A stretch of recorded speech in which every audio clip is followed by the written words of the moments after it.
সংবিধানের সনাতনী ভাইদের মন্দির এই ইস্কনের উগ্রবাদীরা দখল করে নিয়েছে। এই ইস্কনের উগ্রবাদীরা 2019 সালে রাত 4টায় হামলা করেছিল। এই উগ্রবাদীরা কুড়িগ্রামে একটি গ্রাম থেকে আমাদের সনাতনী ভাই বোনদেরকে তাড়িয়ে দিয়ে ইস্কনরা দখল করে নিয়েছিল। ইস্কন মানে সনাতনী নয়।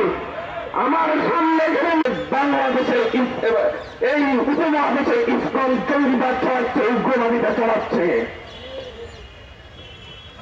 এই দেশে লাখো সনাতনী ভাই বোনদের বসবাস, তারা সকলেই চিন্ময়কে প্রভু মানে না, তারা সকলেই চিন্ময়কে তাদের ধর্মগুরু মানে না। এদেশের লাখো সনাতনীদের চিন্ময়কে তাদের ধর্মের শত্রু মনে করে। আপনারা তো আমি দেখিলে হেফাজতের আন্দোলনের সময় বলেছেন মুসলিমদের আন্দোলন, তখন তো বলেছেন হেফাজতের আন্দোলন।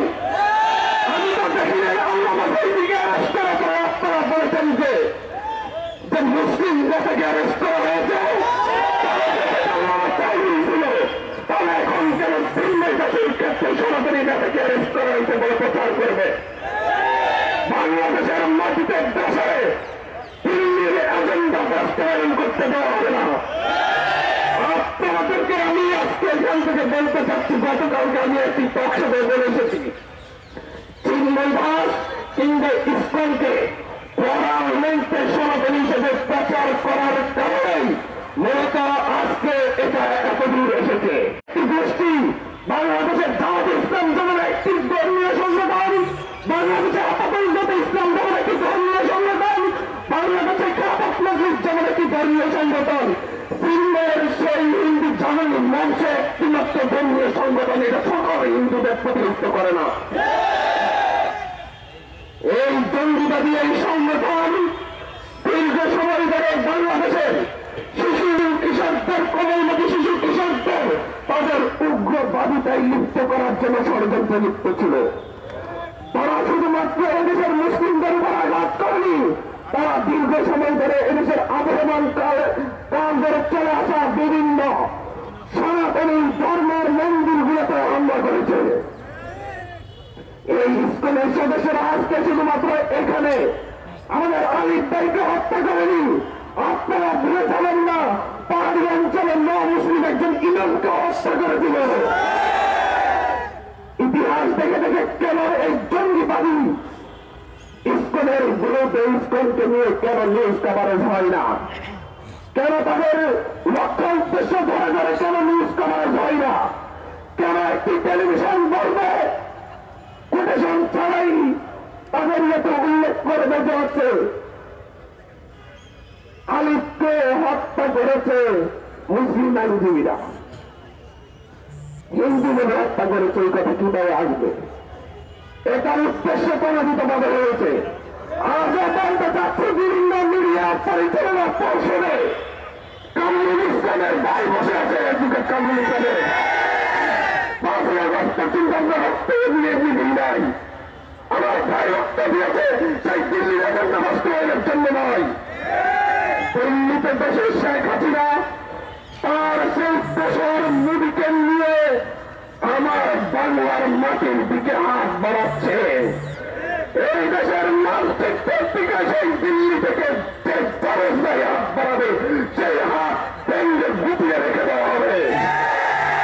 সেইটা চিন্ময় দাসের উপর, ইস্কনের উপর, আনসারীদের উপর, যেটার উপর এই হাত ভেঙে দেওয়ার জন্য এদেশের মানুষ প্রস্তুত। আমরা জীবন দিতে শিখেছি, আমরা অলরেডি শহীদ হয়ে গিয়েছি, আমাদের মৃত্যুর আর কোনো ভয় নেই। আমাদেরকে আরেকবার উঠতে বাধ্য করবেন না। আমাদের আলিফ ভাইয়ের বাবা যে সত্যের পরিচয় দিয়েছেন, এটাকে আপনারা দুর্বলতা ভাববেন না, এটা আমাদের প্রস্তুতি মাত্র। সেই পশ্চিমবঙ্গের দেশে নিজের রাজ্যের গোহারা হয়ে শুভেন্দু অধিকারী নাকি আমার দেশের সীমানার অর্জনের ঘোষণা দেয়। শুভেন্দু অধিকারীর বাড়ি অর্জন করার জন্য সেই কলকাতার ভাই বোনের অপেক্ষা করছে। বাংলাদেশের এই দেশের জনগণ এখন আর 5ই আগস্টের পূর্ববর্তী জনগণ নেই। 5ই আগস্টের পরিবর্তনের পরে এখন আর এই বাংলাদেশে দিল্লির দালাল আর ইতিহাসগুলা নেই। প্রত্যেকটা কলকাতায় পালিয়ে গিয়েছে, দিল্লিতে পালিয়ে গিয়েছে। বাংলায় যারা আছে সবাই দেশপ্রেমিক।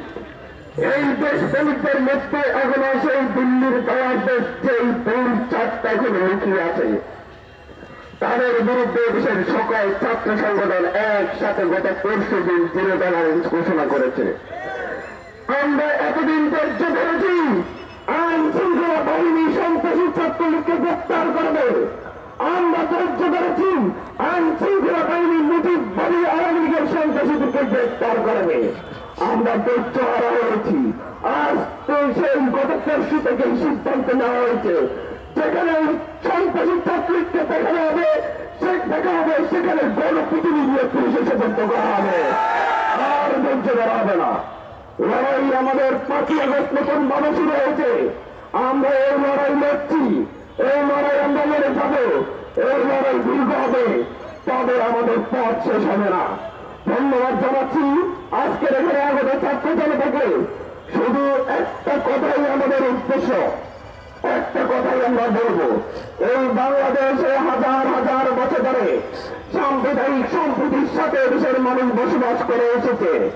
একদিন এক আলুকে হত্যা করে যদি আপনারা ভেবে থাকেন হিন্দু মুসলিম বৌদ্ধ খ্রিস্টান সকলকে মুখোমুখি দাঁড় করাবেন, তা আপনাদের দুঃস্বপ্নে পরিণত হবে। আমরা জীবন দিয়ে হোক এদেশের স্বাধীনতা সার্বভৌমত্ব রক্ষা করব। সেই অখণ্ড ভারতের স্বপ্ন সেই দিল্লির সেই সংসদের কবর দিন, এটা বাংলার সীমানার কাছে কাছে আসার সুযোগ পাবে না। ধন্যবাদ। এই মতো শহীদ আলিফ ভাইয়ের জন্য দোয়া পরিচালনা করবেন।